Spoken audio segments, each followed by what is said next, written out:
அஸ்ஸலாமு அலைக்கும் வரஹ்மத்துல்லாஹி வபரகாத்துஹு.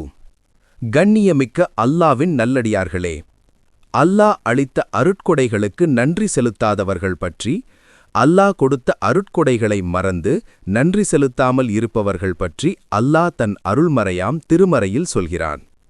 ஆனால் இந்த அநியாயக்காரர்கள் அல்லாவின் வசனங்களை அல்லவா மறுத்து கொண்டிருக்கிறார்கள். அல் குர்ஆன் சூரா 6 வசனம் 33.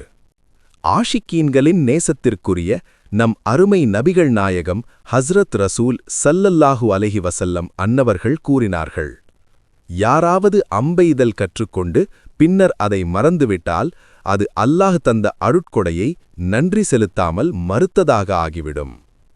அறிவிப்பாளர் ஹஸ்ரத் அபூ ஹுரைரா ரதியல்லாஹு அன்ஹு அன்னவர்கள். ஆதார நூல் தர்கீப் வத் தர்ஹீப் ஷரீஃப் பாகம் 2 ஹதீஸ் எண் 282. நம் கண்மணி நாயகம் ஹஸ்ரத் ரசூல் ஸல்லல்லாஹு அலைஹி வஸல்லம் அன்னவர்கள், நான் சூரிய கிரகணத் தொழுகையில் இருந்தபோது எனக்கு நரகம் காட்டப்பட்டது.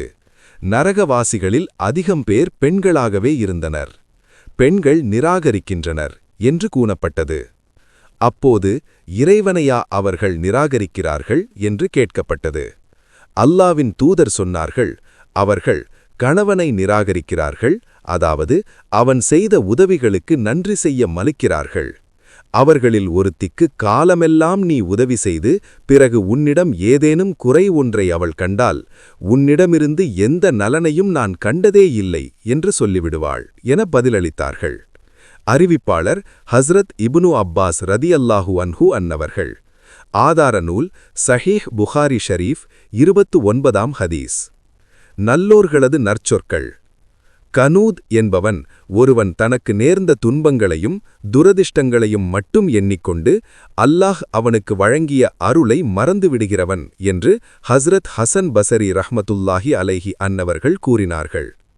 ஆதார நூல் தஃப்சீர் இப்னு கசீர் பக்கம் 4333.